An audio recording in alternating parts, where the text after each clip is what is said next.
नमस्कार। आप देख रहे हैं एकदम सच। दोस्तों, एकदम सच यूट्यूब चैनल पर आप सभी का बहुत बहुत स्वागत है।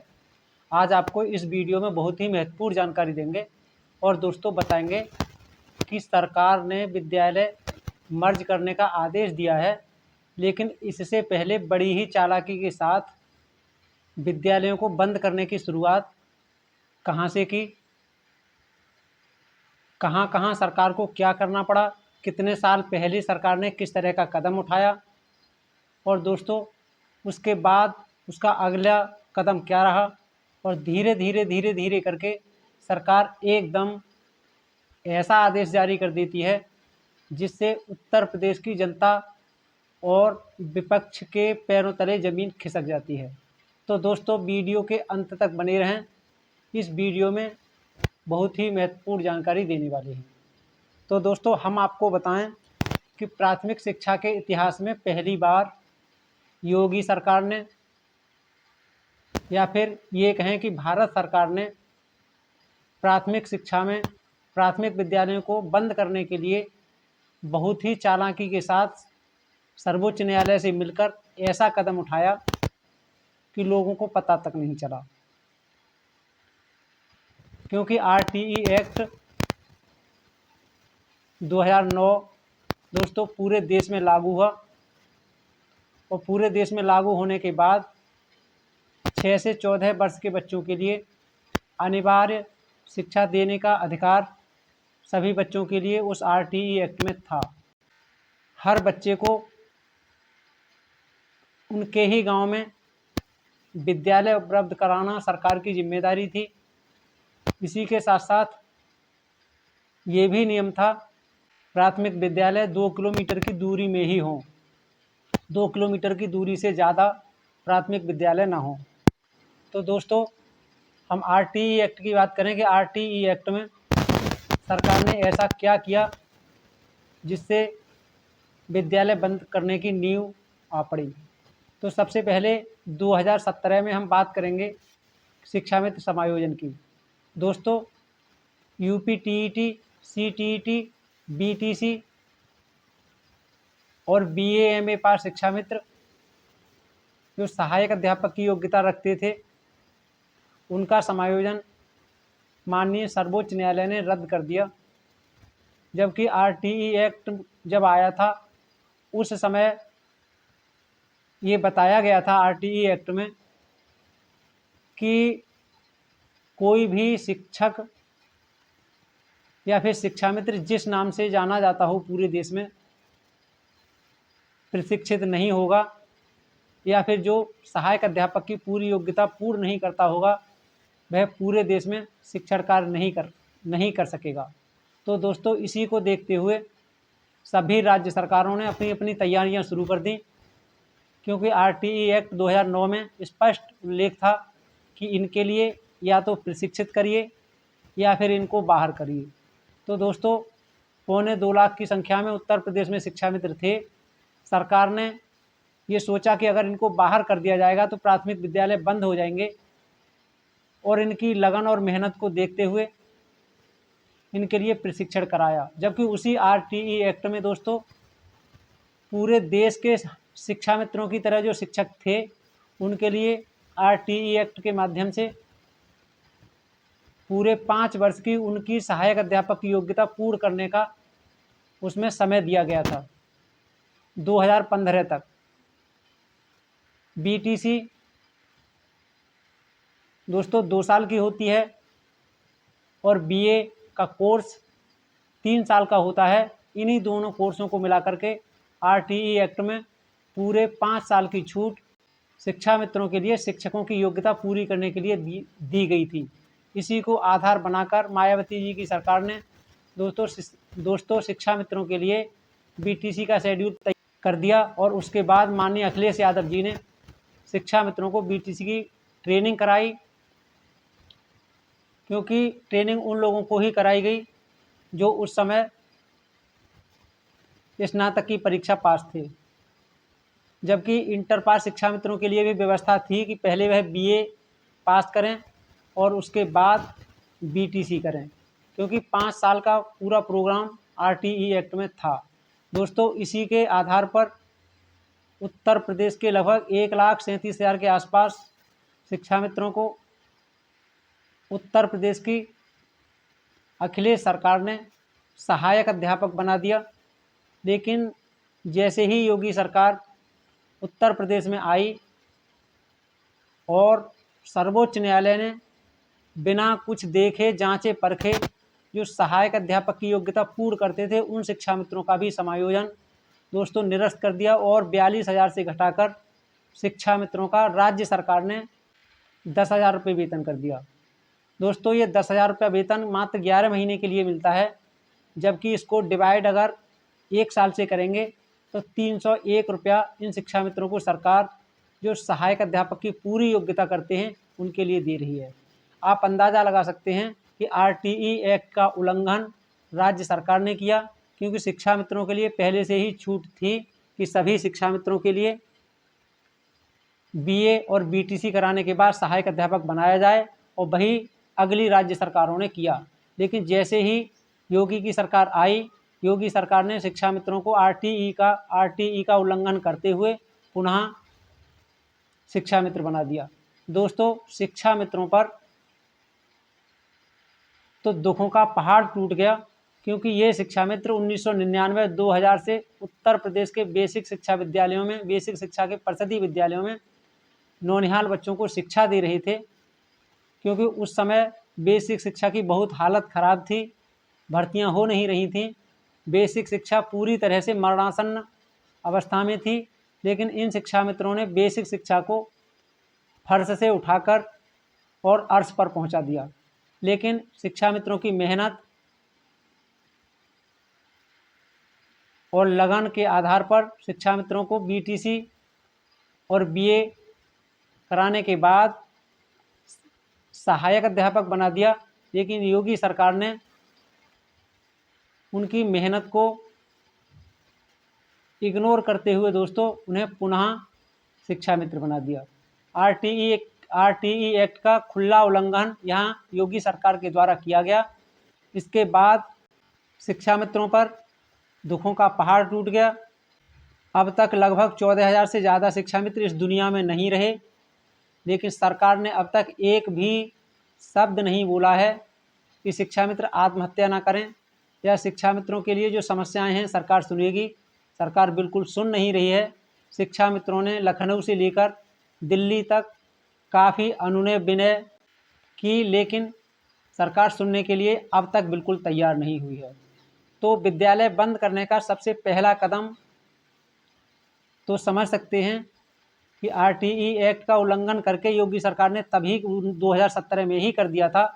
उसके बाद दोस्तों सबसे बड़ी दिक्कत यहाँ ये रही कि शिक्षा मित्रों का साथ समाज के किसी भी समुदाय ने नहीं दिया, और साथ साथ बेसिक शिक्षा के जो शिक्षक हैं, इनके संगठन हैं, इन्होंने भी शिक्षा मित्रों के लिए सहायक अध्यापक बनाए जाने किया गया था, उसका भी दोस्तों विरोध नहीं किया। शिक्षा मित्रों ने तालेबंदी की, लेकिन इन शिक्षक संगठनों ने तालों को खोला और शिक्षा मित्रों का बिल्कुल साथ नहीं दिया। इसी को देखते हुए सरकार ने अब तक बिल्कुल शिक्षा मित्रों की नहीं सुनी। लेकिन दोस्तों कहते हैं कि दिन सबके आते हैं, इसी तरह से लोग समझ नहीं पाते, और कुछ लोगों का ये भी कहना है कि भले ही लोग साथ न दें, लेकिन धीरे धीरे नंबर सबका आता है। और दोस्तों हुआ भी ऐसा ही। अब आप देख रहे होंगे, पहला कदम हमने शिक्षा मित्रों के समायोजन का निरस्त होने का बताया। उसके बाद धीरे धीरे राज्य सरकार ने, जिसको योगी सरकार हम कहेंगे, इन्होंने जो विद्यालय बिल्कुल पास पास थे पूरे उत्तर प्रदेश में, उच्च प्राथमिक विद्यालय और प्राथमिक विद्यालय, उन्हें सभी विद्यालयों के लिए दोस्तों मर्ज कर दिया, और उस मर्ज का नाम दिया कंपोजिट विद्यालय। दोस्तों सभी विद्यालयों को सम्मिलियन कर दिया, कंपोजिट कर दिया, जिससे उच्च प्राथमिक विद्यालय और प्राथमिक विद्यालय का हेडमास्टर एक हो गया, और प्रधानाध्यापक के पद कंपोजिट के नाम पर पूरी तरह से ख़त्म कर दिए गए। लेकिन जो लोग राग और द्वेष में जी रहे थे, वे इस चीज़ को समझ नहीं पाए। सरकार ने बड़ी चालाकी के साथ शिक्षा मित्रों का समायोजन रद्द किया, और उसके बाद प्रधानाध्यापकों के पद कंपोजिट करने के बाद ख़त्म कर दिए। दोस्तों धीरे धीरे यह प्रक्रिया इसी तरह से चलती रही और उसके बाद सरकार ये भी देखती रही कि शिक्षा मित्रों के समायोजन पर रद्द होने के बाद कोई भी समुदाय अब तक शिक्षा मित्रों के पक्ष में खुल करके आया नहीं है, तो फिर क्यों ना जब हम इतने पढ़े लिखे और योग्य शिक्षा मित्रों के साथ इस तरह की व्यवस्था कर सकते हैं तो धीरे धीरे हम किसी के साथ भी कर सकते हैं। लेकिन आम जनता इस चीज़ को बिल्कुल समझ नहीं रही थी, क्योंकि उनके लिए सरकार ने फ्री राशन के माध्यम से 5 किलो गेहूं देना शुरू कर दिया था और किसान सम्मान निधि योजना के तहत दोस्तों उनको 2000 रुपया हर 4 महीने पर सरकार दे रही थी। लेकिन उन लोगों को ये नहीं समझ में आ रहा था कि आखिर ये गेहूं के दाने या फिर 2000 रुपये की जो हमें किस्त दी जा रही है, इससे हमारा कितना बड़ा नुकसान होने वाला है। इस नुकसान की तरफ उनकी नज़र बिल्कुल नहीं गई। इधर शिक्षा मित्र कराहता रहा, शिक्षण कार्य करता रहा, लेकिन एकदम से अचानक आदेश आया कि पूरे उत्तर प्रदेश में 27,000 से ज़्यादा स्कूलों को बंद किया जाएगा।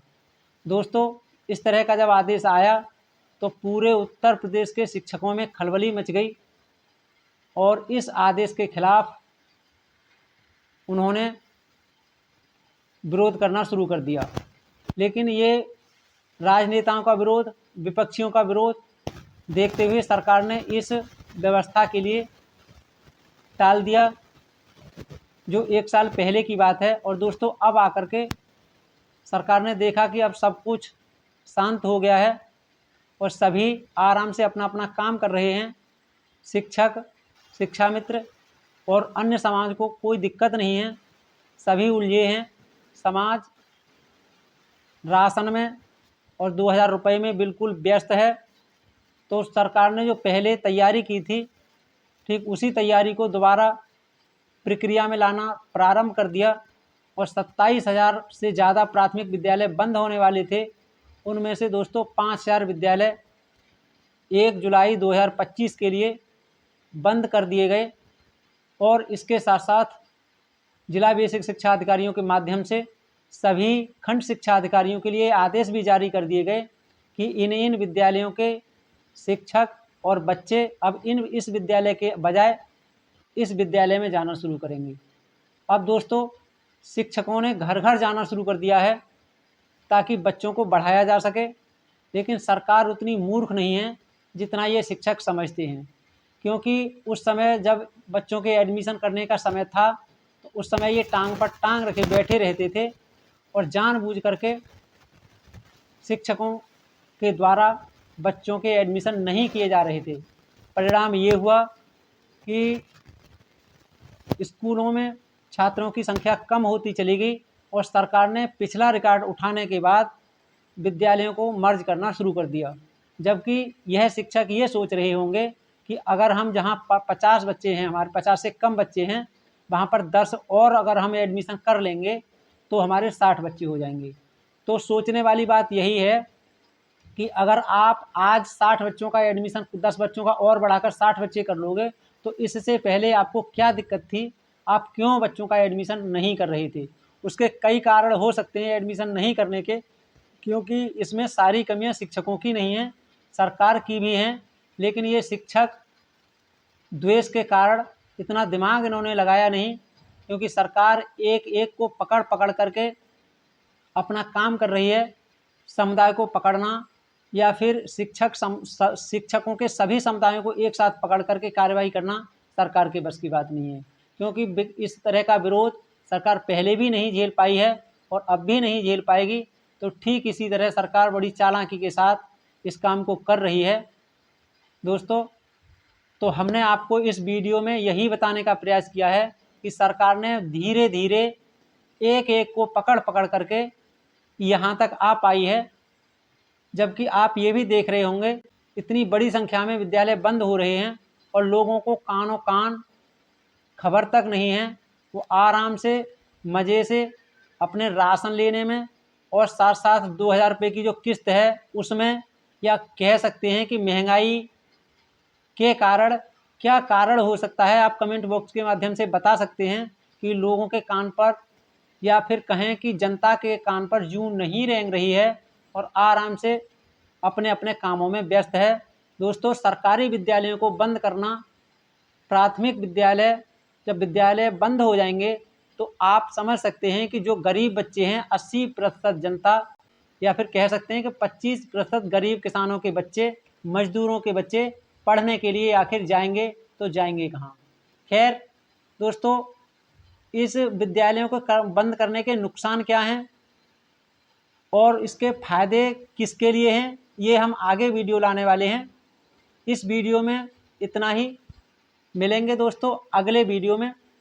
आपसे निवेदन है कि आपने हमारा एकदम सच यूट्यूब चैनल सब्सक्राइब नहीं किया है तो दोस्तों अवश्य सब्सक्राइब कर लें, घंटी वाले बटन को दबाकर आल वाला बटन भी दबाएं और वीडियो को ज़्यादा से ज़्यादा इसलिए शेयर करें ताकि आम जनमानस के लिए भी पता चल सके, साथ साथ शिक्षक संगठन भी जान सकें कि हम ये सोच लेते हैं कि हमारे लिए कोई फ़र्क नहीं पड़ रहा है, दूसरे समुदाय के लिए फ़र्क पड़ रहा है, तो ऐसा नहीं है। आज नहीं तो कल नंबर सबका आएगा, नंबर सबका आ रहा है और जो बच गए हैं उनका भी नंबर आने वाला है। खैर दोस्तों, आपकी हमारे इस वीडियो के बारे में क्या राय है, कमेंट बॉक्स के माध्यम से अपनी राय हमें दे सकते हैं। मिलेंगे अगले वीडियो में नई जानकारी के साथ, तब तक दीजिए इजाज़त। नमस्कार, जय हिंद, जय भारत, जय संविधान। Please subscribe. Only personal use is allowed.